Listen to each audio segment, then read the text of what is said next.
За сайн байцгаана уу. Дэлхийн технологийн томоохон компаниудын ярилцлагын тэнцэх 150 өдрийн дараач өдрөөр эхэлж байна.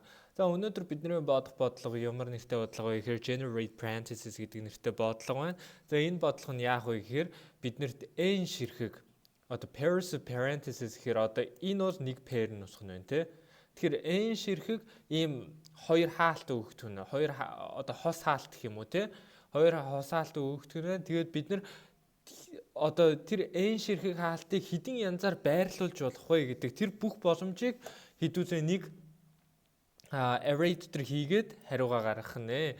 За тэгэхээр энэ юу гэсэн үг вэ гэвэл хэдүүлсэнд нь 3 гэдэг юу өгдлөө гэж бодоход хэдүүлсэнд нь юу вэ гэхээр 3 ширхэг одоо open буюу нэгдэж байгаа хаалт 3 ширхэг бидэнд хаагдж байгаа хаалт хэрэгтэй байна шүү дээ тий. The closing parentheses те. 3 ширхэг хаагдж байгаа хэрэгтэй. За эхнийхэн жишээ гэдүүс авч үзье. 1 2 3. 3 ширхэг нэгж байгаа хаалт 1 2 3. 3 ширхэг хаагдж байгаа хаалт байна шүү дээ те. Тэгэхээр үндсэндээ юу гэсэн үг вэ гэхээр бид нэр ерөнхийдөө бол энэ нь бас одоо valid буюу одоо яг дараалалаараа байх хэрэгтэй шүү дээ. Одоо чинь бид нэр нэгдэж байгаа хаалт хаагдж байгаа хаалтаар бид нар бол эхэлж болохгүй тий. Яг тэгээд энийг хэдүүсээ бодоод мөн хэдүүсээ энэ дарааллыг бодохоос гадна хэдүүсээ хэдин ширхэг opening parentheses хэдин ширхэг closing parentheses байна гэдгийг хэдүүсээ харах хэрэгтэй байна шүү дээ тий. За үндсэндээ бас та нар энэ бодлогыг хараад тэгээд ямар бодлого вэ гэдгийг тааж авах энэ бол backtracking гэдэг аргыг ашиглаж бодно. За backtracking гэдэг арга бол recursion гэдэг зүйлийг ашигладаг тий. Одоо дахин давтдаг тэр зүйлийг ашигладаг. Биднэрт бол өөр илүү сайн арга бол бараг байхгүй гэдээ ойлгочих жоосна. Яагаад гэвэл бид нар нэг бүрчтэй хайх хэрэгтэй шүү дээ тий. За тэгэхээр бид нар backtracking юм уу эсвэл tree as иймэрхүү одоо recursion ашигладаг тий. Давталт ашигладаг ийм бид нар бодлогыг яаж боддог вэ гэхээр хамгийн ихдээ бид нэр одоо decision tree гэдэг зүйлийг зурах хэрэгтэй. Одоо бид нар мод зурах хэрэгтэй гэсэн үг шүү дээ. За хамгийн ихдээ ихсэн хамгийн ихсэх зүйлс нь бол бид нар юу байгаа шүү дээ. Нэгдэж байгаа parentheses байх хэрэгтэй тий. Яг тэгвэл бид нар хаагдж байгаа parentheses ихэж болохгүй ш. Тийм учраас хоёр салгах хэрэггүй байх нь шүү дээ. Хоёр мод бол хоёр тишээс салгах хэрэггүй зөвхөн нэг тишээс салгах хэрэгтэй. Яг тэгвэл одоо энэ хаалт эхлэхдээ зөвхөн нэгдэж байгаа хаалтаар эхлэх хэрэгтэй. За нэгдэж байгаа хаалтаас бид нар цаашаа хоёр тишээс салж болно. Нэг нь болохоор хоёр нэгдэж байгаа хаалт хийж болно. За хэдүүсээ n тэнцүү 3 гэд бодчихъя. n тэнцүү 3 гэд бодчихъя. За тэгэхээр n тэнцүү 3 гэхээр чинь 3 ширхэг opening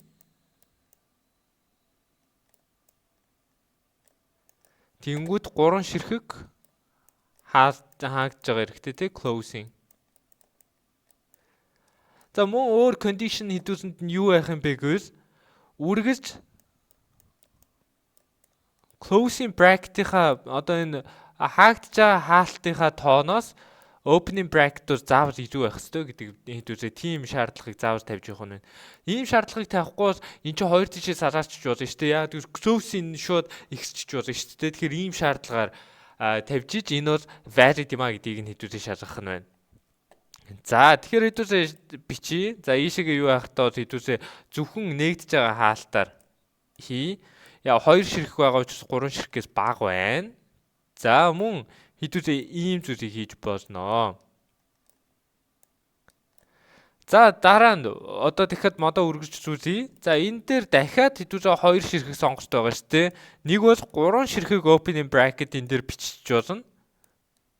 За дараа нь энэ дээр хаадаг ийм bracket ингээ бичиж болно. За энэ дахиад 2 сонголт байгаа. Ягаад гэвэл бид нар 3 opening bracket, 3 closing bracket-тай хүрээг байгаа учраас хэдүүлээ ийшээ нээж хаалаа дахиад нээсэн bracket бичиж болно. За тэнгууд энэ дараа нь болохоор энд бид нар бол ганцхан сонголт байгаа юм байна шүү дээ. Ягаад гэвэл бид нар энэ шаардлагыг хангаж явах хэрэгтэй те. Энэ нэг болсон учраас хэрвээ ийшээ closing bracket хийчихвэл хэдүүлсэнд нь бол юу байхгүй шүү дээ. Тэ? closing bracket хийжүүл хідүүзингийнхаа нөгөө нэг юуг зөрчиж чинь. Энэ шаардлагыг зөрчиж гэнэ. За тэгвэл хідүүзээ ийшээ цаашлан энэний хувьд бол одоо ганцхан сонголт байгаа шүү дээ. Тэгээ энэний хувьд бол зөвхөн бид нар хаадаг хаалтыг хийх ёстой. Яг тэгвэл 3 opening bracket гэдэг хэмжээнд тулцсан учраас.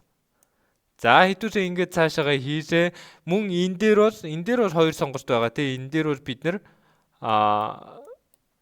opening bracket хийж болно. Мөн хааж байгаа bracket хийж босох нэ. За бидний хувьд энд бас дахиад 2 сонголт байгаа шүү дээ. За энийг юу яагаад бичтэй. За яг хөө. За энэ дээр бол хідүүсэнд дахиад 2 сонголт байгаа шүү дээ. Нэг бол хааж байгаа bracket бичиж болно. Эсвэл хідүүсээ дахиад нэг удаа нээж байгаа bracket бичиж болно тий. За уучлаарай энэ дээр алдаа гарч байна. За ингээд энэ дээр дахиад нээж байгаа bracket бичиж болно. За хідүүсээ ингэж доошоо явсаар байгаа хідүүсэнд нь юу гарч ирэх юм бэ гэхээр за хідүүсээ зөвхөн энэ дээр жишээ авчи. За ингээд энэ бол доошоо явна. Энэ бол зөвхөн ганцхан варианттай байгаа шүү дээ, тийм учраас хідүүсэнд нь ингэдэг нэг bracket. Тэнгүүд юун дээр очиод дуусах юм бэ гэхээр closing bracket болоод opening bracket хоёр нь хоорондоо тэнцэн мөн хідүүсийн шаардлагаагаа n-тэй opening bracket нь тэнцэхэд л хідүүлээ дуусгах нь шүү дээ.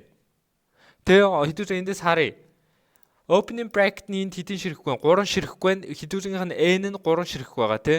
Тэнгүүд opening bracket нь хэдийн ширэхгүй 3 ширэхгүй хааж байгаа bracket нь 3 ширэхгүй тий. Тийм учраас энэ бол дууссан. Энийг тэнгүүд хідүүсээ одоо ямар нэртэй байдیں۔ Тэ нэг array дотор хийчих нь шүү дээ. Хідүүсээ race гэж. За энэ array дотор энийг хийчих нь байна. За тэгэхээр ерөнхийдөө бол бидний бодолд бол ийм яг ойлгуул бол энэ тийм хэцүү бодлого бол биш ээ. За тэгэхээр ерөнхий бидний санаа бол энэ backtracking гэдэг зүйлийг ашигласан энэ модыг ашиглаж бид нар бол бодох нэ. За энэ модыг бол бид нар ирээдүйд цаашаагаа илүү сайжраад ирүүлж толгой дотор хийж сурнаа. За тэгэхээр хідүүсээ бодолт руугаа оръё. За хідүүсээ бодолт руугаа оръё. За бодолт нь яах вэ гэхээр хідүүсэнд нь мэдээж хариугаа хадгалах нэг array хэрэгтэй гэж хідүүсээ ярьсан тийм ээ. Тэгэхээр race гэдэг array. За хідүүсээ backtrack-на юу яач юм? Өөр юун дээр хий. Тэгсний амар өөр function дээр хий. Тэгсний амар болно. За тэгэхээр хідүүсэнд юу хэрэгтэй вэ гэвэл мэдээж int n нь хэрэгтэй, n тоо хэрэгтэй. Мөн хідүүсэнд нь хэдэн ширхэг одоо нэгдэж байгаа хаалт байгаа юм бэ гэдг нь хэрэгтэй. Мөн хідүүсэнд нь хэдэн ширхэг хаагдж байгаа хаалт байгаа юм бэ гэдг нь мөн хэрэгтэй байна. За мөн хідүүсэнд нь юу хэрэгтэй вэ гэвэл тухайн үед байгаа одоо жишээ нь тухайн үед энэ хоёр ширхэг нээж байгаа хаалт ч юм уу байж болно шүү дээ тий.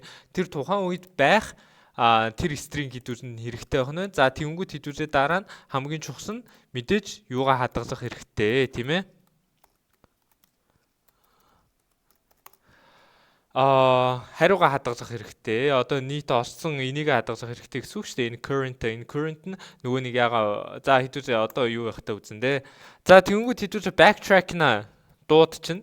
Function дуудчихна. За function дээр n-ийг өгнө мөн tag. Одоохондоо бол хідүүсэнд ямар нэгэн open юм closing bracket бол байхгүй шүү дээ. Тийм учраас юугаа өгнө. За тэнгүүд хоосон string өгчихнэ. Мөн race гэдэг юугаа өгчих нь байна. За энд хідүүсээ нөгөө нэг call by reference гэдэг зүйлээр дуудаж байгаа учраас энэ backtrack-на энэ юуныхаа array-ийнхаа хувьд тэгж дуудаж байгаа учраас энд array дээр нь шууд хадгалагдаад явна. За ийм програмчдын хийц бол ерөнхийдөө цөөхөн байдаг.